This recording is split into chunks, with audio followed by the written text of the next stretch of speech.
Эй, жигиттер, бир нерсе көрдүңөрбү? Азырынча эчтеке, бирок акырын сүйлөчү. Биз бул жерде күнүгө түндөсү эгилип отурабыз, бирок бокту да көрбөдүм мен. Мен дагы бул коркунучтуу нерсе чын эле бар деп ойлогом. Шайтандыкы, ал нерсе чын эле бар. Жана биз бул коркунучтуу нерсени көрүнөрү менен атып өлтүрөбүз. Даракта күнүгө түндөсү отура берип, жамбашымды сезбей калдым. Каяктагы ойдон чыгарылган нерсени деп. Силерге канча жолу айтайын, ал ойдон чыгарылган нерсе эмес. Ал Силер муну уктуңарбы? Нени уктук?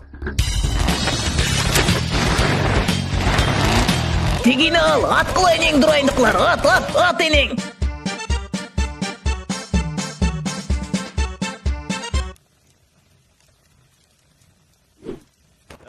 Мени үйгө жеткизип коесуңарбы?